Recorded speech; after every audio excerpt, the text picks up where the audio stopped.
Hello everyone, আসসালামু আলাইকুম। আশা করি সকলেই ভালো আছেন। স্বাগতম জানাচ্ছি নতুন আর একটি ব্লগ ভিডিওতে। আজকে চলে আসছি পীরগাছা রাবার বাগান। এই রাবার বাগানের সৌন্দর্য আপনাদের এই ভিডিওর মাধ্যমে দেখানোর চেষ্টা করব। আমার পিছনে যে গাছগুলো দেখতে পাচ্ছেন মূলত এগুলোই হচ্ছে রাবার গাছ। আর এই রাবার বাগানে আসলে আপনারা এই রাবার বাগানের ভিতরে অসংখ্য গরুর পাল দেখতে পাবেন। আমার পিছনে দেখতে পাচ্ছেন অসংখ্য গরু রয়েছে। আর এখন কিন্তু শুকনো মৌসুম। এই শুকনো মৌসুমে রাবার গাছের পাতাগুলো কিন্তু ঝরে পড়ে যায়। সেটাও কিন্তু খুবই সুন্দর এবং দেখার মতো একটা দৃশ্য। সেটাও আপনাদেরকে দেখানোর চেষ্টা করব। সো এখানে দেখতে পাচ্ছেন অনেকগুলো গরু রয়েছে। আর এই রাবার গাছের পাতাগুলো কিন্তু ঝরে পড়ে গেছে, সেটাও খুবই সুন্দর দেখতে লাগে। চারিপাশের পরিবেশটা দেখেন কত সুন্দর। আর আজকের ওয়েদারটা কিন্তু খুবই ভালো। আর আজকে আমার সাথে চলে আসছে রুবেল মামা। এই যে এই পাশ থেকে আপনাদেরকে দেখাই। পাশে হচ্ছে সূর্যের আলো, সেজন্য ভালোভাবে দেখা যাচ্ছে না।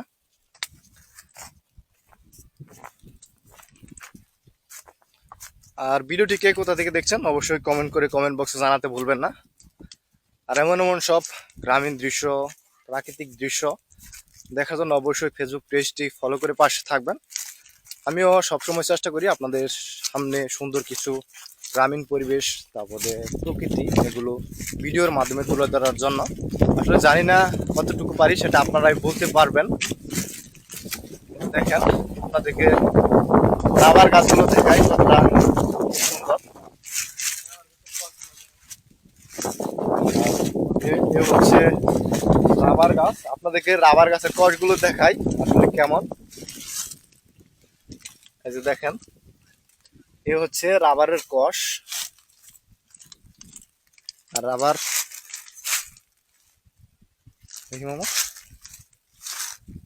এ হচ্ছে রাবারের কষ। এ রাবারের কিন্তু একটা খুবই দুর্গন্ধ আছে। আর এগুলো খুবই আসলে গন্ধ, যেটা আপনাদেরকে কিভাবে বলবো।